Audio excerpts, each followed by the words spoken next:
Welcome to the Creative Penn podcast. I'm Joanna Penn, thriller author and creative entrepreneur, bringing you interviews, inspiration and information on writing, publishing options and marketing ideas for your book. You can find the episode show notes, your free author blueprint and lots more information at thecreativepenn.com, and that's Penn with a double N. And here's the show. Hello creatives, I'm Joanna Penn and this is episode number 508 of the podcast, and it is Friday the 18th of September 2020 as I record this. So today I'm talking to Derek Depka about audiobooks. We start off by talking about how he got into writing, multiple streams of income and lessons learned, and then we talk more detail about audiobooks, why they're so important, tips for recording yourself, working with narrators, audiobook marketing, and some of the things that might be holding you back. So that is coming up, and ironically, we had a slight mic issue in the first section. It's not too bad, but we got that fixed in the second half, but I wanted to mention it because it is an audiobook episode. So that's coming up. In publishing and marketing news this week, talking of audio, Amazon Music now includes podcasts. So you can find this show and also my books and travel podcast on Amazon Music or Amazon Podcast, whatever they want to call it. And it is now native to your various devices. And with Spotify rumoured to be moving into audiobooks and Amazon moving into podcasts, it is everyone doing everything in audio these days. Of course, Apple were the first really to do podcasts and audio, and of course Google Play has podcasts, Google Audio. So it really is being around every single platform is super important because everyone chooses their ecosystem. So also in audio, Written Word Media has launched audiothicket.com for audiobook promotion, which is so good. And now we do have Chirp by BookBub, which is available, but Audio Thicket is interesting because they also have an option for Audible exclusive audiobooks, as well as an option for discounted wide audio. Now Chirp can only be used for wide audio where you can adjust the price on Findaway, for example. So I haven't tried it yet, but Written Word Media have a great blog post which I will be linking to in the show notes so that you can check that out and consider using audiothicket.com for audiobook promotion. Now we still are in the early days of this kind of audiobook email marketing, but I know it works because I'm an audiobook listener. You know, I listen to a lot of audio and I often monitor some of these things for deals. Although I would say that so much of it is American, and what I often find is that a deal on Chirp, for example, is not valid in the UK. So I'm really hoping that some of these things become more international in the same way that many of the email lists have done over the years. So interesting times. Also, talking about marketing on the Ask Ally podcast this week, another audio, a special episode with Amazon representatives talking about Amazon advertising. Now, usually it's other people talking about Amazon advertising, but this is Amazon themselves. So that is on the Ask Ally podcast, ALLI, and that's the, obviously, if you don't know, the Alliance of Independent Authors, of which I am a member and also advisor. Plus you can also find on that same feed Orna Ross and I talking about 1000 True Fans, which is Kevin Kelly's essay, blog post that he wrote 14 years ago, more than that. And we talk about what does 1000 True Fans really mean? Why is it important for authors, increasingly important for authors, plus how to find and keep those 1000 True Fans. So that is the Ask Ally podcast. And then also I wanted to mention, in terms of useful for advertising, Publisher Rocket has an update. It now includes data for the UK market, yay, as well as ebook data for the German market, also very useful. So Publisher Rocket is just great for categories and keywords, and I use it regularly. And if you'd like to use it, you can get it through my link at thecreativepenncom/rocket, or of course just put in Publisher Rocket and you'll find it. So a quick personal update this week. I am in the home straight for Tree of Life. I've got about 10,000 words left to the end of the first draft, and this normally goes quite quickly because now I know what I'm talking about. I can just finish the book. So I am essentially every day. I'm actually back at the cafe. I don't know if I said this.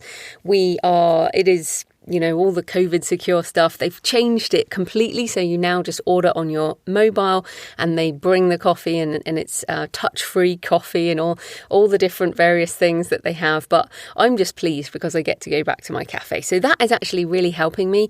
I have managed, obviously, to have a routine at home, but I love going, walking in the morning, getting out the house, walking to the cafe, the sitting down, working for, I normally get to about between 1,000 and 1,500 words, and then I really need a break. So then I walk home and I'll do my second batch of writing when I get home. So all up, I'm probably getting about 40 minutes of walking. I might be listening to a podcast or an audiobook or something, and I'll get some fresh air and all of that, and then I'll do my words, and it just really helps break up the day because I don't know about you, but it has felt like a little bit of Groundhog Day. So I'm happy to be back in the cafe. Who knows how long it will last? But I'm making the most of it. Also this week in a personal episode on my Books and Travel podcast, which is an interview with Holly Wharton, but also more of a discussion about long distance walking, because I do long distance walking, multi-day walking. I've mentioned I've got an ultra marathon coming up, and so we really, you can tell the enthusiasm in our voices. So if you love walking or you're interested in doing a bit more, check that out on Books and Travel podcast, and that is on whichever podcast app you are listening on. I also want to recommend a book this week that I have been listening to and fro to the cafe, called The Psychology of Money by Morgan Housel. Now, as I said, I've been listening to it. It's a pretty short audiobook, so it's a short book. It's more about the principles of money. It's not like how to do stock picking or any of that kind of stuff. It really is about behavioural psychology, and it's a very good book to be reading in the time of the pandemic, because just a very interesting year in terms of how the financial markets, and you can see fear in the various graphs. Not that I was looking at the graphs in the book or anything. I don't even know if there are any because I was listening to the audiobook, but it is super useful, and I'm going to be listening to it again multiple times. It's one of those books that you're like, oh wow, okay, that's totally me, or I really recognize that behavior. And by identifying our own behavior and the way we see the world, our worldview as such, it really helps, and it's all part of becoming more self-aware. Now, what I find interesting with creative people, perhaps you are in this camp, perhaps you're not, but if you're at all uncomfortable about talking about money, or you just really struggle with that, then it's your psychology and your mindset that you have to work on. It's not other people's, it's yours. So I hope that will be useful. I've added it to my list of money books because this is a topic I'm clearly very passionate about. So thecreativepenn.com/money books are the various books I recommend. Yeah, so that is the personal update. Thanks for all your emails and tweets and comments this week. Lots of you loved Erin's interview about going wide, and many of you have joined Wide for the Win Facebook group. Tiara says, thank you for this episode. I applied to find the Facebook page minutes into the podcast. It is hard to navigate through the advice around marketing, as it largely remains about what works on the one exclusive platform. So I'm really glad that was useful. Ellie says, Ellie or Eli, not quite sure, as a devout fan of yours, I've only ever been wide with my books. I'm glad for it because my first audiobook has been a huge success wide. I get more income from library checkouts than I do from Amazon. That is great, Ellie. I'm thrilled about that, and I'm more than thrilled because I'm working on a article about subscription models and how they are going to impact our income in the next sort of 2 to 5 years. I'm still thinking about this, so I haven't written it down yet. But it's great to hear that you're getting this income from library checkouts. So many authors just don't even think about income from libraries, but we're so lucky that we can have that.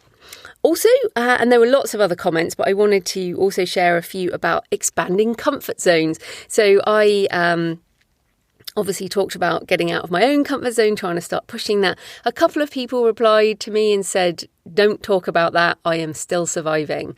And that is absolutely understandable, whether you're still struggling with pandemic things and your health, or the fires in Western US, or, there are a lot of difficult situations in the world. So don't worry, you don't have to expand your comfort zone. You can just survive and get through this time. And this too shall pass is a bit of a good mantra at this point in time. But a few people are happy to get out their comfort zones. Horace, I love this. Horace says, I have gotten outside my four walls. It was to go down to the UPS store and mail out copies of my upcoming book to influencers in my genre. Getting out helped relieve my concerns of leaving my home. I now have a custom mask with my author brand logo on it, which is great. And there are a lot of print-on-demand mask things that you can do now. I haven't gone with that. I was trying to think of what I would put on it, but I'm just going with some basic ones. Also, Charlotte in Paris says, listening to you talk about getting out of one's comfort zone after a year spent pretty much at home made something go click in my head. Thank you. Thank you, Charlotte, and I really hope that whatever went click works out for you. And finally, MTM says, just to be clear, MTM has foraging education and experience. So MTM stepped out of the comfort zone, finally summoned up the courage to eat a parasol mushroom after a mere 20 years. And that's brilliant. Very important to say that again. Education and experience. Don't go out picking mushrooms in the world. But I love this because, and MTM says another edible fungi on the list of the things I'm confident picking. I also just looked up. So in Britain, we say fungi, but Americans say fungi. So just to be clear, if you Google that, you will find that there are two official pronunciations. So anyway, I love fungi. And in fact, another book recommendation, I just put them out there all the time, don't I? I am listening to Entangled Life by Merlin Sheldrake on Audiobook, which is just blowing my mind. And actually this week we watched a documentary called Fantastic Fungi with Paul Stamets, who's an awesome mycologist. If you're into mycology, you'll know of Paul Stamets. He's like just incredible. Anyway, he'll probably save the world with his fungi. So that I thought those were some cool comments to share. And I love sharing your comments as ever. You can tweet me at The Creative Penn, leave a comment on the show notes, or email me, joanna@thecreativepenn.com. Let me know what you think of the show. Send me a picture of where you're listening in from. I always love to see where you are. So today's show on the audiobook theme is sponsored by findawayvoices.com. It's time to take back your freedom and go wide with your audio. Control your prices, sell direct, and more. So why use Findaway?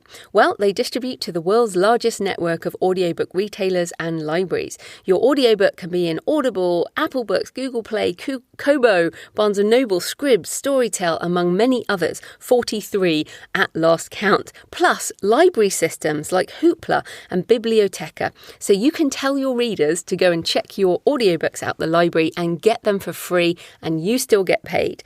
You also have access to Chirp Books and BookBub audio advertising, which I found is a great way to sell more audiobooks. Plus, you can use Authors Direct in some markets to sell direct audio to readers on an app with great audio quality. So Findaway can help you create professional audiobooks. If you already have your files, you can just upload them and distribute them as I do with my nonfiction. But Findaway can also help you find the best narrator and work through the process of production. So recently they helped me find a perfect narrator for my Map Walker trilogy. And if you've been hearing about my issues with this, I have literally been trying to figure it out for a year. And in the end, I was like, right, I'm going to work with Findaway. I filled in a questionnaire about the books.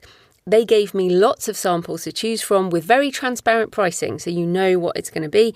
And I am so happy with the process. My new narrator for the Matt Walker trilogy has just finished the first book, which is just being proofed right now, and the other two hopefully will be out by Christmas. So I'm thrilled to be working with Findaway, and they found me a narrator that I had spent a year debating and trying to figure out myself. So I am really happy. Now remember, even if you have gone exclusive with another vendor in the past, once your contract is up, you can go wide. And if you paid for production, you can do this after 1 year of exclusivity rather than the 7. So Findaway even have a template letter you can use to take your audiobooks wide on their website. So at findawayvoices.com. So you guys know that I only work with podcast sponsors who I actively use and ethically can promote myself. I love Findaway. I hope you know I am an epic fan, and I hope you will take back your audio freedom and check out findawayvoices.com today. Right, so this type of corporate sponsorship pays for the hosting, transcription and editing. But my time in creating this show is sponsored by my wonderful patrons. Thank you to everyone supporting this show on Patreon, especially in this still crazy time. Thanks to new and returning patrons this week, including Odessa, Amanda Schiller, Sarah Madison, Amy Renshaw, Brooke Carr and William. I really do appreciate your support on Patreon. It demonstrates that you find the show useful after all this time and you want it to continue. You can support the show with just a couple of dollars a month, less than a coffee a month, and you'll get the extra monthly Q&A audio, which I just recorded this morning as I record this and sent out to everyone. And we covered loads of topics this month. Basically, it's an extra sort of 40 to 45 minutes of me talking once a month, and just for a couple of extra dollars. You also get, if you join up in September, you'll get 50% off my courses for September 2020. Join now and get that discount and the other benefits. And normally you get 10% off, but I'm doing 50% off this month. You can support the show at patreon.com, patreon.com/The Creative Penn. And remember, of course, if you do sort of join the Patreon, it doesn't mean you're locked in forever. You can go in and out. You can just support for a month or two, whatever you decide. There is no time limit on this. But thank you to everyone who continues to support for the long term. It makes a huge difference. Right, let's get into the interview. Derek Depka is the best-selling author of 7 nonfiction books on peak performance, habits, fitness, and entrepreneurship. He's also a content marketing and digital marketing consultant. Welcome, Derek. Hey, Joanna. Great to be here. Oh, it's great to have you on the show. So first up, tell us a bit more about you and how you got into writing. I did not expect to be a writer. That's the first thing. My whole life was planned out that I was going to become a rock star. So I started playing guitar when I was 12. A couple of years into it, I'm like, that's my dream. That's what I'm going to do. So I went to school for music. That's what I went to college for. And shortly before that, I got into fitness as well. So those are my two big passions, is music and fitness. And so getting into writing came after I moved to LA. I was sleeping on an air mattress, valet parking cars, typical starving artist scenario. And I got into personal development. I learned about this whole world of entrepreneurship. So my dream was like, if only I could use my talents, the things that I'm passionate about, to earn an income. There's something I didn't mind valet parking cars, but I'm like, I don't think I was put on this earth to sit here and park cars for the rest of my life and struggle to make it in music. So I got into writing, actually. I started blogging about fitness and creating YouTube videos and different things. And it was all really just a means of supporting myself while I pursued my passion for music. What ended up happening was I fell in love with this process of helping others with the idea of writing about personal development, writing about fitness, talking about it. And eventually I published my first Kindle book middle of 2012. And it was inspired because I won a Kindle e-reader by posting on a blog. So I thought, okay, I've been writing on a blog. Let's see if I can turn this into a book. I did. First book sold about 3 copies in that first month. Well done. Yep. Thanks to my mom for one of those sales. And then second book maybe made about $70 to $100 in that first month that it went on sale a few months later when I published that. Now, it took me months of writing. So I'm like, okay, if I'm spending months writing this, plus what little money I'm making to even get the book out there, I'm like, I'm pretty sure I'm losing money when I did the math. And so I would have, at that point, I would have gone on to my next shiny object, except that I went to a seminar in November of 2012 learned about relationships and influence and these deeper skills, not just book publishing, but like these really essential entrepreneurship and life skills. And I got so inspired, I decided, you know what, I'm going to write another book. And the reason that there's a lesson in this story, that third book ended up becoming I published it I wrote it in about a week, published it within 3 to 4 weeks after I had the idea. It was live on Amazon and hit #1 bestseller in weight loss. Generated almost $6,000 in royalties in 11 days. And at that point, I go, okay, this is the moment. It was surreal. I'm like, I can't believe this is happening. And then at the same time, I'm like, I've been trying this for years. Like, finally, it's actually worked out. And so I realized I'd cracked the code to this whole self-publishing thing and in marketing. And I wanted to make sure, though, so I ended up publishing multiple books that all ended up becoming bestsellers in their categories, and started working with authors in 2013 to teach them what I learned. And I share this because I hope there's a couple lessons that you can get as a listener for this. And that is, first of all, that third book, I wrote it in about a week, which is pretty quick. At the same time, I had been writing for about 2 years, a year or two prior to this. And I was actually repurposing my first book that was a failure. So that first book that seemed like a failure was actually creating the ingredients for a book that later on became a bestseller in my breakthrough book. So that's why when I see authors who are struggling and they're like, oh, what if I put all this time and money into a book and it doesn't work out? Not only are you going to learn from that, but you can literally take pieces from that or the lessons from that and potentially reuse it or repackage it, and as you gain more skills, and have that possibly be successful. So that's one big lesson. And then the other thing is that as much as I hated it going through that experience, I also realized that I needed so many more skills than I had when I published my first book. So I'm glad it didn't work out, because it really compelled me to go, I got to understand marketing. I got to understand this whole book publishing thing more. And that got me hyper-focused on investing in my skills and learning this, which eventually paid off to not only help myself with my future books, but now help all the authors that I work with. Yeah, I totally agree with you. My first book was the same. I almost feel like even though there's lots of information about things, that still, as much information as we put out, people still have to learn their own lessons. And we all have to learn lessons in life. That is life. You get taught the lesson and then you learn the lesson and then you move on. And that is what you talk about in all your books, I think, really, is improving yourself. And we can all keep improving ourselves. I do want to ask you, what happened to the rock star dream? Does music still play a part in your life? Yeah, I still play music. So after I was playing in a band, and by the time I had my third book, that band broke up, which I was a part of the decision to break up. Most of the band members didn't want to keep it going, just some disagreements in the direction. And so then I got focused on my business. And what I found is that this is my passion. I still love music, but my passion really is coaching and creating and writing. And it's funny because I know, talking to authors, I imagine there's going to be some people who listen to this who can relate, who go, I don't like marketing. I don't like the business side of things. And for me, that was how I was as a musician. I'm like, I don't want to have anything to do with the business. Like, I went to school, Belmont University in Nashville, and there was a whole music business curriculum. And I'm like, I don't care at all about that. I just want to write music. I just want to play music, write music, and have someone else handle the business side. So what I found once I got into authorship and the business side is it actually became, instead of being this separate thing that I didn't like, I learned to embrace it and go, oh, this is actually a creative outlet for me. The marketing and the ability to get your word out there, it really is a way to be of service to people, to teach the value of what you have to offer. And so I fell in love with the teaching and the coaching side of things. So now that's my outlet. And the whole rock star thing, I realized I love being on stage in front of people and entertaining them and lighting them up.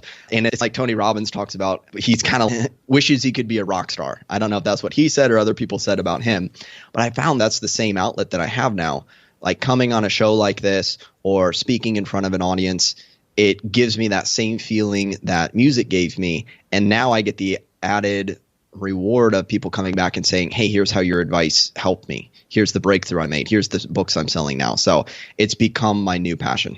Oh, that's really great to hear. And I actually think that is the secret to of being a long-term nonfiction author is wanting to serve a niche and to keep becoming better in that niche and serving more people over time. I feel like that's a really important part of it. But in terms of your business, because the other thing about being a nonfiction author, it's not just about the book sales. So what are your multiple streams of income? What does your business look like right now? What are all the different things you've got going?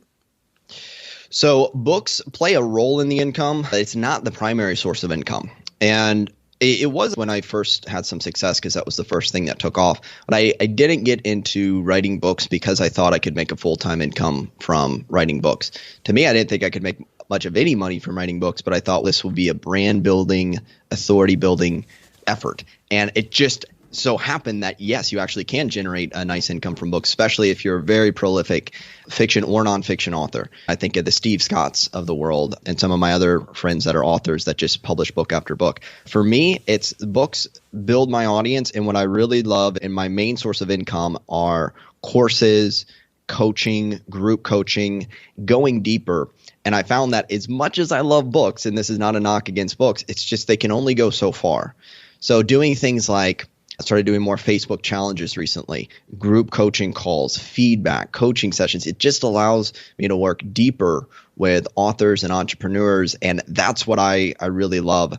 And it's the piece that books can't provide from a fulfillment and value standpoint, but it's also a much larger source of income. So I'd say 80% of the income comes from coaching and course sales or affiliate sales. No, and that is completely correct in terms of a non-fiction business model. And I think it's all very important. On this show, I talk about it a lot, is the multiple streams of income. And my non-fiction income streams are also, the books are one of them, but they bring people into the affiliate sales. They bring people into the courses.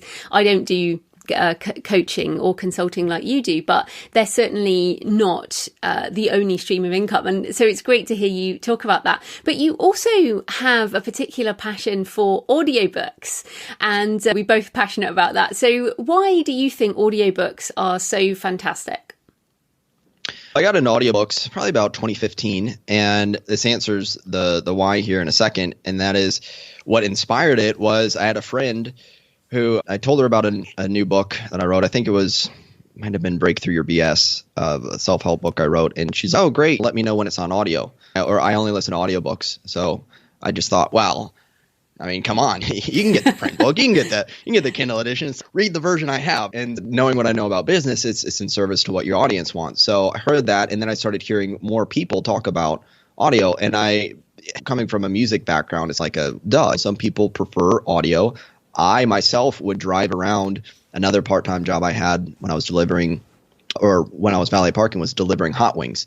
I don't even eat hot wings. But the reason I took the job was because I can drive around and I can listen to podcasts and teleseminars and webinar recordings. And so that was like, I got a whole year or so of just immersing myself in my education by driving around and listening to audio. So I had a personal passion for it. When I connected the dots, I go, oh yeah, why not get it out there on audio? So the first reason why is there's a whole group of people who will either only listen to audio or they're primarily going to consume through audio. And I know you talk about this in your book, Joanna, Audio for Authors. I remember reading about it, and you were reminding me, like, yeah, you might be exercising or doing housework or doing different things. And that's when you have to stop to sit down to read a book, but you can listen to audio when doing other things. So this means more people that you can reach. Another reason why is consumption, right? What actually gets people to consume your book? Yes, selling a book is great. Selling a book makes you short-term income. Creating a fan, a customer for life, that's your long-term business play. And you won't get these fans for life unless they actually read your book and love it and rave about it and tell their friends about it and then buy all your other books. So that's another reason, is that you get the people who could be more likely to consume the book in addition to buying it. Another reason, you have additional royalties, you have new readers, you have enhanced consumption. It also is just another asset that you have where you've gone through all the work of writing the book, of editing the book, of getting the cover design, of marketing and driving traffic to the Amazon page or the different pages that it's on.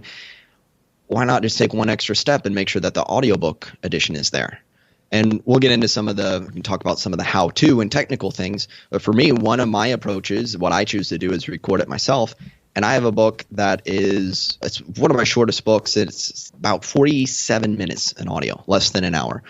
And this is one of the highest selling books of mine on audio. It sold, I remember there's months where it's selling well over 100 copies without really any extra marketing. So it sold thousands of copies by this point. And it took me about 3 hours once I knew the process start to finish to create the audiobook. So I just do the math. I'm like 3 hours for thousands of additional book sales without much of any extra marketing and promotion. That to me is a no-brainer. And even if it took me 10, 20, 30 hours, it's creating this asset that you then have as a bonus. If you want to offer it to people, it's an incentive to say, hey, get my book during the launch and I'll throw in the audiobook. If you get it during these next few days, if you have the rights to do that, it's something that you can sell on its own. And so there's just all these multiple benefits that you have. And again, you've already have done the hardest work of creating the audio. So that's just probably a few of the benefits off the top of my mind.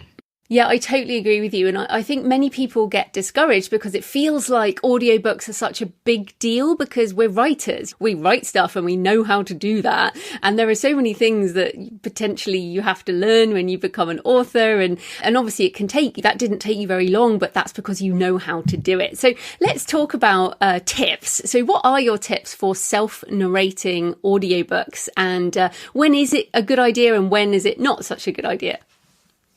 So I'll start with the second one, when it could be a good idea, when it's not a good idea. When it's not a good idea is for fiction authors in particular, usually the standard is the sex of the protagonist will be the same sex as the narrator. So female protagonist, female narrator, male protagonist, male narrator. That's the standard. And there's usually going to be multiple characters in a book, and it's typical to have one narrator. So that's fine that you're going to have different characters. You don't have to get a different narrator for each character, that you think about who your main protagonist is, and that can influence the decision.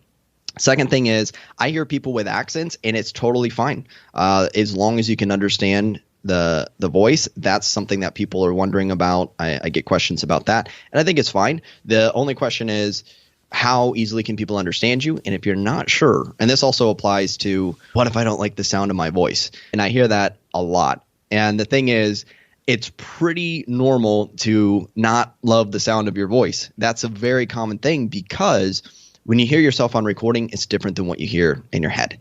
And that it's the mismatch that your brain goes, I don't like that. It's not what I'm used to. Is that really what I sound like? But in truth, there's a good chance other people are totally okay with your voice and may even enjoy it.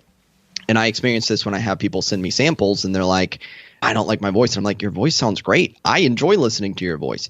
And if you're really not sure, though, I do recommend not just relying on your own opinion.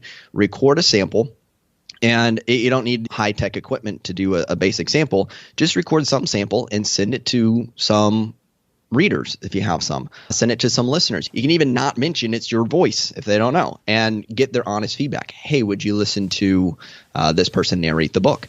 And when you get that objective feedback, then it's no longer about your personal opinion. It's about what do people actually think and feel whenever they hear your narration. So that will help decide if it's a good idea to do your own book. And the reason why it is generally I like doing your own book in many cases is that you'll save a lot of money. It's hundreds to thousands of dollars to hire a narrator for an audiobook. And for probably less than $150, certainly less than $200, you can get all the equipment you need for not only audiobooks, but then if you ever go on podcasts, if you ever do videos, audio is important. If you do really anything with audio, and nowadays, so many things are virtual, so many things require having a good audio setup that it's going to make sense to just go ahead and invest in the setup one way or another to do audio. So that's a few ideas. With that being said, if a person just can't do their own audiobook, some people, I think the time, we'll talk about the tips. It's not actually that much extra time to do your own audiobook, at least to narrate it. Then you can outsource the editing. But that could be a factor. If you're super busy, you got 20 projects going on, and you just want to outsource it to a narrator, I can appreciate that. So those are some general guidelines. Before I get into tips, any questions or comments on that? No, I think you're right. And I did narrate a couple of my short stories for fiction, but I have outsourced all the rest of my fiction full length. I'm actually just doing another one right now, Map of Shadows. And because I just decided that I don't have the time and the bandwidth to do fiction, which I think is much harder than nonfiction, but I have narrated my last 4 or 5 nonfiction audiobooks. So I think probably the first thing is, especially if you write nonfiction, it's definitely easier. If you write fiction and you want to give it a go, I mean, I always point people to Matt Buckman, ML Buckman, who is a romance author. He's been on the show and he does his own romance novels, and his readers, many of whom are women, obviously love to hear his voice narrating the romance. So I think you can definitely do your fiction, but I think it's probably a larger proportion of non-fiction authors who can do their own than fiction. But yes, give us some tips. Yeah, and I'll second that and say that with fiction, you also have the consideration, I wouldn't say it's absolutely essential, but your artistic choice may be I want to have more acting chops going into the narration, more acting ability, more ability to really get into these characters. And someone who's been trained on that is definitely going to have an advantage over someone who has never done that before. And so, yes, fiction, it's more likely that a person might see the benefits of hiring a narrator. And then nonfiction, you have this added authority. People get to know you. It's this whole know and trust thing. And going back to this idea that you might be building a bigger business beyond the book. So when people hear you in their head, just like here on a podcast, it creates this deeper connection that you're able to get. So it's not only easier, it also gives you that added connection piece where people can really feel and sense who you are, which can then tie into your bigger business goals. So going into some tips for narrating your own audiobook. First thing, got to get the right equipment. A lot of people, let's start with the microphone. I recommend what's called a dynamic microphone. And you don't have to know all the ins and outs of this. I learned this in music school, and the basic take-home point is that a condenser microphone is going to be very sensitive. It's going to pick up a lot of background noise. And a condenser microphone, something like a Blue Yeti, Blue Snowball, mini mics or condenser microphones, that can work if you're in a very quiet environment.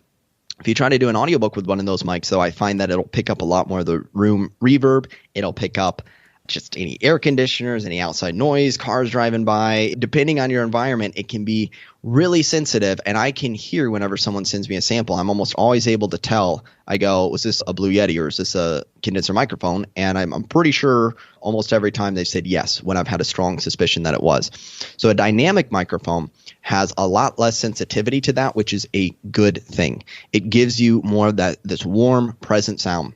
So examples of a dynamic microphone, the ATR 2100, which is what I use. It's now the ATR 2100X by Audio-Technica.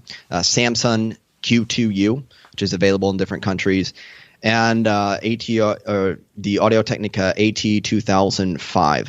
So those are a few mics off the top of my head. And most of them, depending on what price you find it at, they're selling out now more as more people are getting microphones. But $100 or less typically for one of these microphones. So getting the right type of microphone is going to be key. Next thing is if you can record in a small environment, like a small room, that's ideal. So not a bathroom, because that's usually going to have tiles and be reflective. But if you're in a living room that's not too big, or a walk-in closet, especially if you got some clothes hanging up, deadens the sound, that's great. But what if you don't have an environment like that? So I used to live in a big open loft. It was just not good for recording audiobooks. It was terrible. And my attitude was like, okay, great. If I can figure out a solution in this environment, it'll work anywhere. So after racking my brain for a while, I came up with this idea, and it worked perfectly. You can set up a patio umbrella. So imagine you're just at your computer desk, and you put a patio umbrella up. It opens up, and you throw a big, thick blanket over the top of it. So it encloses you. And I know this is trying to describe it through audio. So you have to I use can your imagine it. imagination. I can imagine it. Yeah. So imagine the blanket is wrapping around you, wrapping in front of you, and you're in this enclosure where you can have your computer screen, you can have your microphone sitting right in front of you. And this created the perfect on-command, on-demand home studio setup. And so I don't know what I paid, $50 for a patio umbrella, but like you got that. And now whenever you're doing something with audio where you really need a clean, pristine sound, like an audiobook, you just pop this thing up, record underneath it, and it sounded great. And then you just pop it down, put it away. It doesn't have to be, you don't have to sit there, through the whole day with a giant umbrella next to you. So you just take it out when you need it. And so even if you're in like one of the worst possible environments, you can do a setup like that. And I want to make it clear, most people will not need to go to that level to do it. This is just if you're in like a really big open space and you want to give yourself a great quality sound.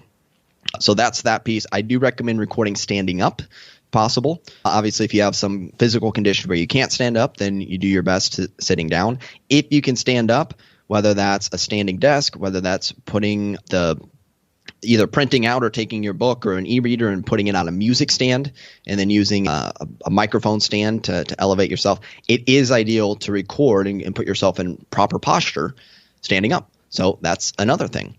And I use Audacity, which is free, audacityteam.org. It's Mac and PC compatible. They've had some issues with the recent Catalina updates, but I've found that students who I've taught this to, they are able to use even the Catalina update. Sometimes they use a workaround. It has been working, although it technically, last I checked, wasn't up to date.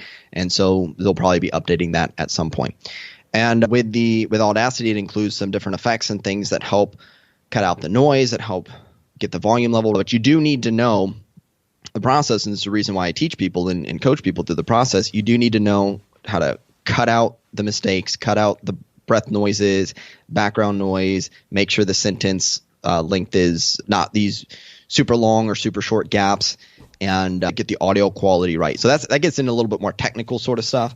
At least for now, though, consider that if you have this equipment set up, whether or not you want to do your own audiobooks or not, just knowing this, good mics to use and posture and sound setup, that's going to be useful for anything that you do, including podcasts or anything else with audio. Great tips there, Derek. I am standing up now, and I actually have a booth that I have had built. And for people listening, it's at thecreativepenn.com/home studio. But I do indeed have a music stand with my iPad on, which I turn off the Wi-Fi and everything. But I do feel like we talked at the beginning about the lessons that you learn along the way. And I feel like with self-narration, we can say the tip. So like another one for me is you don't start your sentence with your mouth closed. You start your sentence with your mouth open, because it gets rid of lip smacking noise and means less editing. Again, that's quite a detailed tip, but you learn these things by actually doing it. So exactly what you said is great stuff. And sometimes you don't even know what your environment sounds like until you record yourself speaking in it. And then you realize that it's noisier than you expected. Because you're a musician, your hearing will be very attuned. But I definitely found my hearing has got more intense, like the more audio I've done. Is that something? Exactly. Yes. And especially when you're first starting out, you won't necessarily hear the difference because you don't have anything to compare it to. So to make sense of that, if I just record an audio sample and play it for someone, they'll be like, oh, that sounds fine. But then if I record a different sample with a different mic and a different setup, that sounds way cleaner. Then all of a sudden they'll go, oh, now I hear the difference because there's an A-B comparison. Then they go back and hear the original recording, which maybe wasn't as good of a mic, wasn't as good of a setup, or it just wasn't, not that it's a good or bad mic, but maybe wasn't the proper mic for the job. And then they can hear it. So imagine if I've heard hundreds, if not thousands of audiobook samples and snippets, and not just audio, but recording music and doing all these things that I've done for years, you're going to start to hear it, and you just don't really have that ability until you start doing it yourself and hearing comparisons to things. It's kind of like book covers. And so, sometimes I see authors, they have a book cover and then this looks like a good cover. And I'm like, in isolation, yeah, the book cover looks okay. And they'll get feedback from people. They'll post it in a group and people are like, oh, this is a great cover. But I look at it and I go, I know what the covers look like in that genre, and I know what you're competing against. And yes, while if you only look at that cover, it might look decent, stick it next to 10 other books in the genre that are much more professionally designed and polished, and you can see how much it sticks out like a sore thumb of a cover that just doesn't look as good. So learning to compare what you're doing with what other people are used to seeing or hearing, that will help you eventually develop your own ability to calibrate these things. No, fantastic. And just in terms of the economics, I found that, for example, for my novel, I'm paying $400 per finished hour. So it's going to cost me a couple of thousand to get my novels done. Well, by the time it's all done, trilogy, it will probably be around $10,000. And I'm investing in creating an asset, as you say. But with my self-narration, it doesn't necessarily cost me the money, it costs me time. And I tend to do my own editing, and then I pay for a professional mastering of the file. So it's either going to cost you time or money. So what have you found, any other thoughts on the economics of audiobooks? Well, let's look at the time component, because that is, if you're doing your own audiobook, that is going to be the biggest issue. And even if you're hiring a narrator, there is a little time involved. And I'll point this out. And that is, you'll want to audition a few different narrators, listen to some samples of them. And then when they send back the audiobook, I highly recommend you listen to the entire audiobook. You want to listen for any mistakes that they might have made. And in my experience, I had one book of mine that I hired a narrator for because it was the first book and I hadn't figured out how to do it myself yet. And there's just some mispronunciations of names, and he couldn't have known that. I didn't really think about it. So not a big deal. Just let him know, hey, chapter 7 at 4 minutes and 37 seconds, you said it like this. Can you re-record it and say it like whatever? And give him the explanation, him or her, the narrator. So you do want to do that. You want to do some proofing of the audiobook, even from a narrator. Now, if you're doing it yourself, yes, this is going to be where you're now investing time. And what I found happened is, I wasn't even thinking about this at first until I did the last book that I published, which I sent out to beta readers and got their feedback and made corrections. I sent it to my editor. The editor made corrections. And then now I got the book. It's about ready to publish. And I'm going to do a final read through. And when I read through something, I also highly suggest you read through your work out loud, at least for a couple passes, because you will catch things that you do not catch in your head. Okay, so then I thought, well, I'm going to read through it out loud. Why not just hit the record button and go ahead and do the audio narration at the same time? So in that moment, I go, oh, yeah, I'm doing this anyway. I'm going to be going through the process of reading it out loud. And I do recommend, okay, I want to make it clear. You've already gone through several rounds of edits. Okay, you may have already read it out loud a couple times where you're just focusing on the editing process, because you don't want your attention split too much between the narration and the proofing. But once it got through all that proofing, doing that final proof, read it out loud, narrated it, and sure enough, I caught some mistakes, and I just hit pause on the recording, changed the wording, and a lot of the mistakes at that point are just like, I don't like the way that sentence sounds. I want to rewrite that or whatever it is. So I was catching spelling and grammar, primarily just wording mistakes, I would call it. And so I go, I was doing this anyway. I would have been going through that process, and now I got the recording done. Then it becomes a matter of doing the editing. The editing with the process that I teach can be very quick if you delete the mistakes after the fact and do this. And I realized it will take me, let's say if it's an hour-long audiobook, the whole process I can do in about 3 hours. So 3 hours per finished hour of audio book. Now that's very quick once you get it down, and that's also nonfiction because there's not as much to it. So what happens is I was going to spend the hour and a half to read through about an hour of material, and then an hour and a half for editing. So I don't want to get too much into the numbers, but long story short, I realized that it's actually not that much longer to narrate your own audiobook if you're going to read it out loud anyway, which again I suggest, and then you can decide either to outsource the editing or do the editing yourself.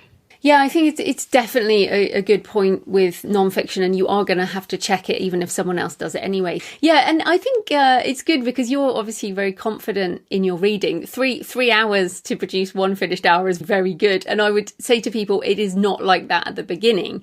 You're probably looking more like 10 hours per finished hour if you're just starting out from scratch in terms of learning how the mic works and practicing and all of that. But it's the type of skill that once you upskill, you can then, your return becomes more and more the more you do. So that's fantastic. Then I just want to ask you about marketing audiobooks, because I feel like the scene has changed. It used to be that realistically the only option was ACX and Audible, but now I use Findaway Voices. We've got BookBub's Chirp has just come on the scene. Obviously, there's different types of advertising. What do you think are some of the most effective ways of marketing audiobooks? The first confession that I have is I have not put as much attention into the marketing side of audiobooks. And the reason being is I don't distinguish the audiobook marketing. And I'm not encouraging this. I'm just saying for me, I have a number of other things that I do. So when I sell audiobooks, a lot of times it's just a byproduct of sending people to Amazon.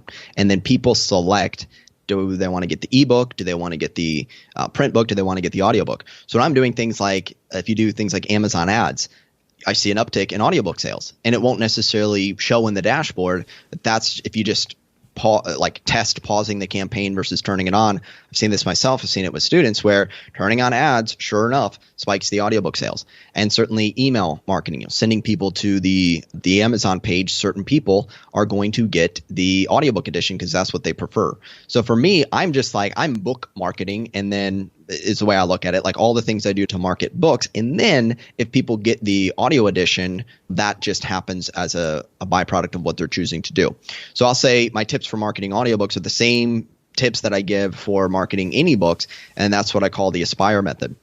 So the Aspire method, I looked at all the different ways you can market a book, what the most effective ways are for the most successful authors, and I boiled it down to this acronym Aspire. And A stands for ads, S stands for social media, I stands for influencers, P stands for platforms. So going on podcasts just like this, platforms, publications. I, influencers, are readers, getting readers to promote your book and share your book. And E stands for email marketing. So there are a few specific strategies I've done with audiobooks, certainly letting people know that you can get it for free if they don't have an Audible membership yet, right? If it's the first time they signed up for Audible, you can get a bounty sale if someone gets your audiobook for free on Audible. Another thing is letting a person know if it's WhisperSync, hey, if you get the Kindle edition, which is on sale, you can also pick up the Audible or the audiobook rather edition for only maybe it's $1.99, depending on how Amazon sets it up. So they're letting people know you have the audiobook. And also when you produce the audiobook, that's another thing I do. It's primarily through email. So I just think email marketing is my whole umbrella term for that.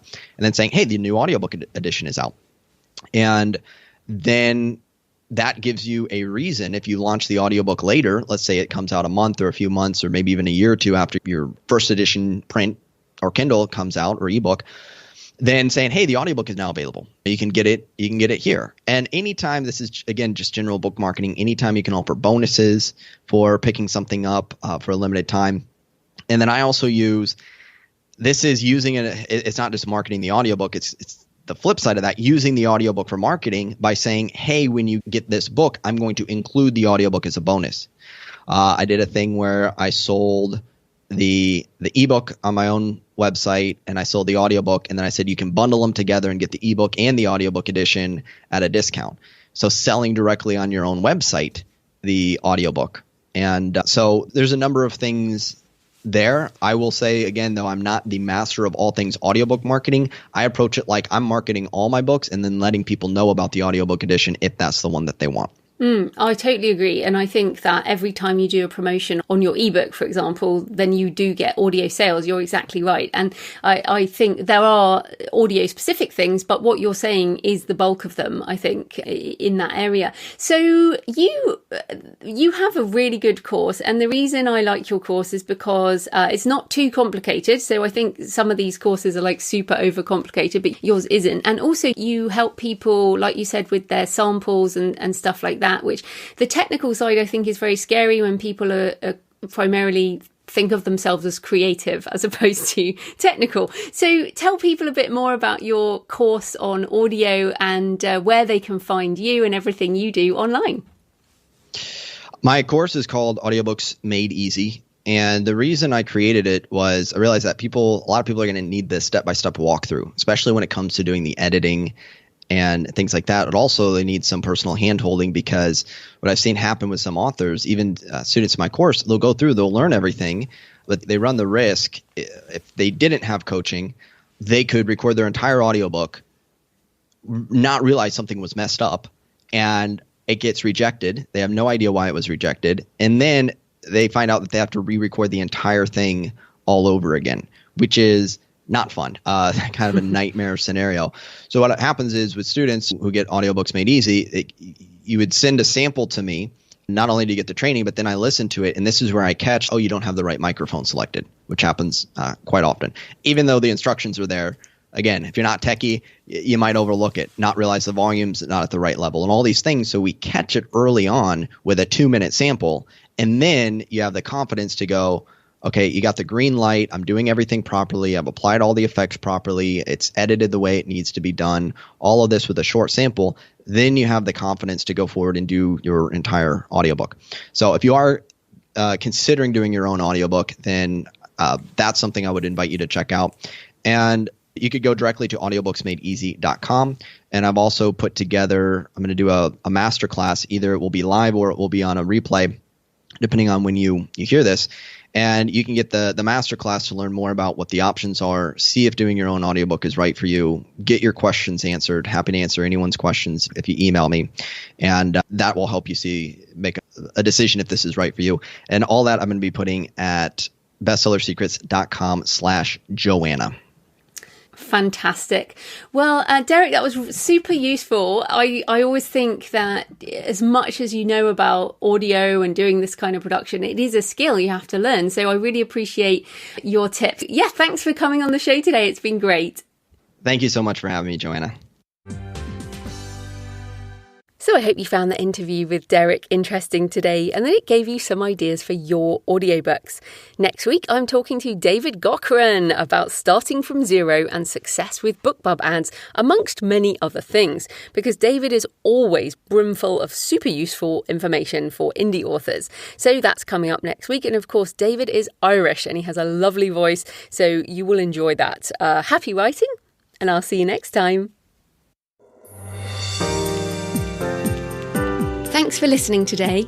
I hope you found it helpful. You might also like the backlist episodes and show notes, available at thecreativpenn.com/podcast. You can also get your free author blueprint at thecreativpenn.com/blueprint. If you'd like to connect, you can tweet me at The Creative Penn or find me on Facebook at The Creative Penn. See you next time.